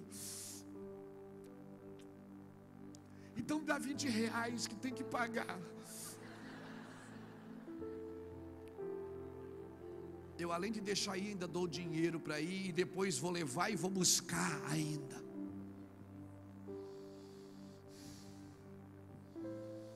Porque eu entendo que é o pai que agrega para os filhos. Moisés disse, se o senhor não for, não me faça sair daqui. Deus disse, tá bom, Moisés, então tá bom, eu vou contigo, a minha presença irá contigo. Aí Moisés pula e diz, se a tua presença não for, mas Deus acabou de dizer, a minha presença vai contigo. E Moisés disse, não é essa presença que eu quero a tua presença. Porque a presença de Deus, depois você vai ali e confere. Quando Deus oferece a presença, Deus oferece a teofania, os sinais. Moisés disse, não, eu não quero a teofania, eu quero o cabode, o peso da tua glória. Eu quero que a tua glória vá junto conosco. Eu não quero só os sinais. Depois você lê lá em Salmo 103, verso 7, que Deus se revelou para os filhos de Israel em sinais, mas para Moisés revelou os seus caminhos. O que é que você quer, sinais ou caminhos? Eu quero os dois. Deus disse, tá bom, Moisés, então a minha presença irá contigo e eu te darei descanso. Aí Moisés pulou na frente e disse, então me mostra a tua face. O Moisés metido, cara, eu gosto desses caras. Deus disse não, ele foi entrando. Deus disse não, ele entrou mais. Deus disse não, ele foi entrando. Ele disse, então me mostra a tua face, eu quero ver a tua face. Deus disse, aí não, aí você está apelando demais, cara, aí não. Mas faz o seguinte, vem cá, vem aqui para a fenda da penha. Fica aí na fenda da penha, porque você não pode ver a minha face, mas fica aí que eu vou passar, e você vai ver as minhas costas. E quando eu passar, você vai ver as minhas costas. Moisés ficou ali na fenda da penha e viu as costas de Deus. Eu nunca entendi como é que Moisés escreveu o livro de Gênesis. Moisés não estava lá. Moisés dá detalhes, a vida dele começa em Êxodo capítulo 2, e ele escreveu Gênesis. Porque quando Deus passou, ele viu as costas de Deus, ele viu o passado, ele viu o que Deus havia feito. Dali para trás, quando Deus passou, Moisés disse: meu Deus, no princípio criou Deus os céus e a terra era sem forma e vazia. Meu Deus, o Espírito de Deus pairava sobre a face das águas. Ai meu Deus, passa devagar, não dá tempo de anotar.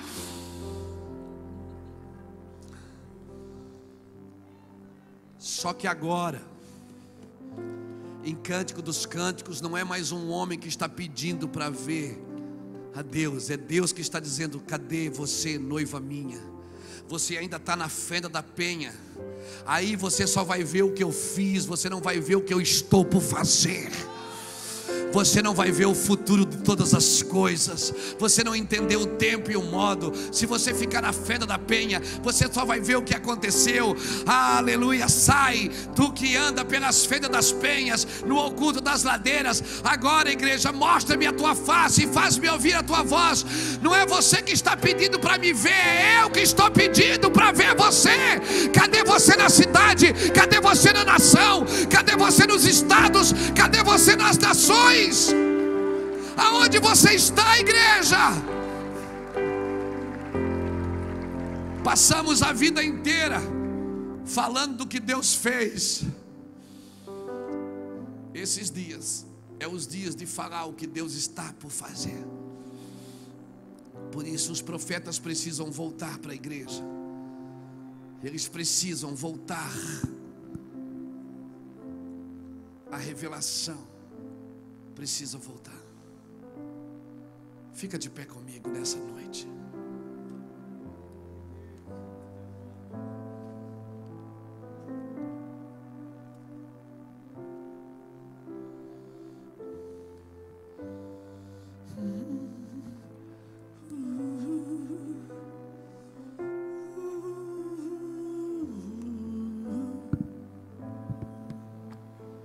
Você recebe essa palavra, meu irmão? Entenda o que Deus está falando no seu espírito. Sai da fenda.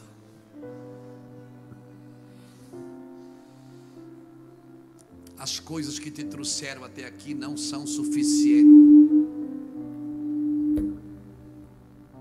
As coisas que te trouxeram até aqui, elas não são suficientes para te levar até onde Deus precisa te levar nesses dias. Por isso que nesses dias nós precisamos voltar a ser uma igreja profética. Sai da fenda. Já passou o inverno. Esse não é mais o seu lugar.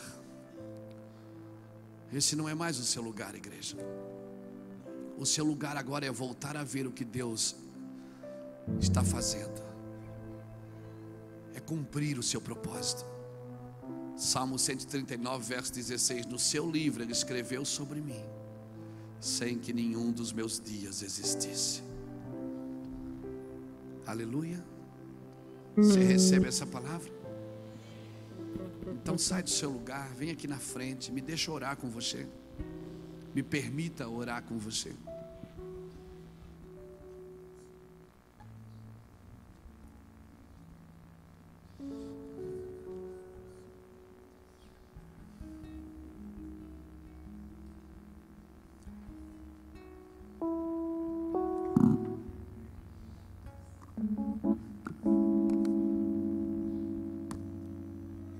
Aleluia.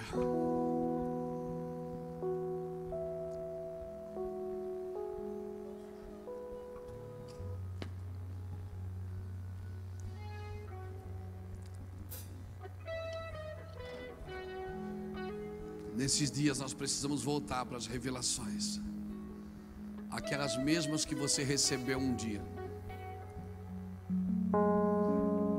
E o tempo foi mudando e você foi mudando a forma de fazer.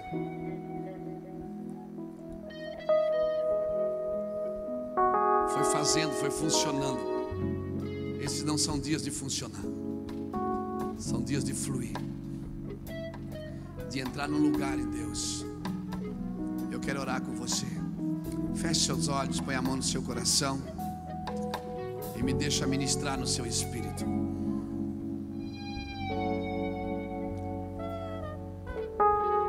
Espírito Santo de Deus, eu oro para que o Senhor abra os nossos olhos, os olhos do nosso coração, para que a gente entenda o que o Senhor está querendo nesses dias em cada um de nós. Que a gente não se mova mais por circunstância, não se mova mais pela necessidade, mas que a gente se mova pelo propósito, para que não haja mais necessidade, para que a gente se mova dentro de um ambiente, Senhor, onde o Senhor governa, onde a igreja está com o Senhor, onde a igreja é do Senhor.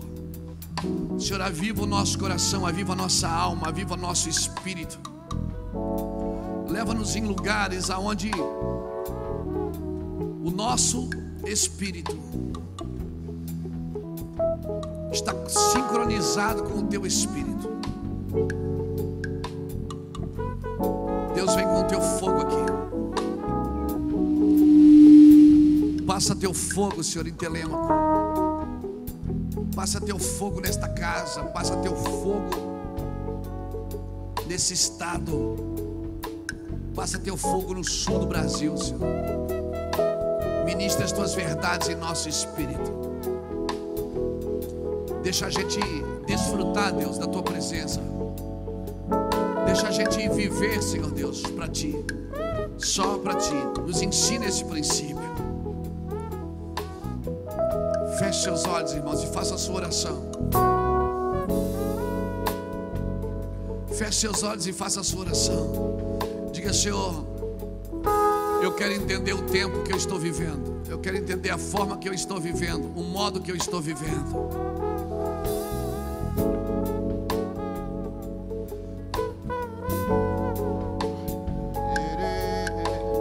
Como a costa suspira pelas correntes das águas, assim minha alma suspira por ti, ó Deus.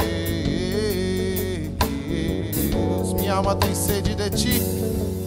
Minha alma tem sede de ti. Minha alma tem sede. Minha alma tem sede de ti. Minha alma tem sede de ti, Senhor, Senhor, Senhor. Mas eu estou te esperando, oh, e eu estou te esperando.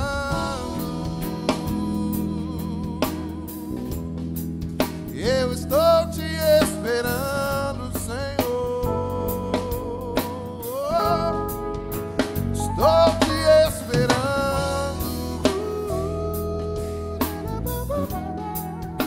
Estou te esperando, esperando.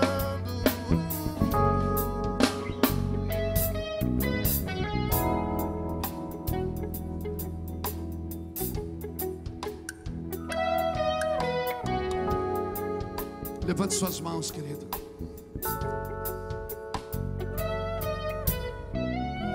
Pai, em nome de Jesus,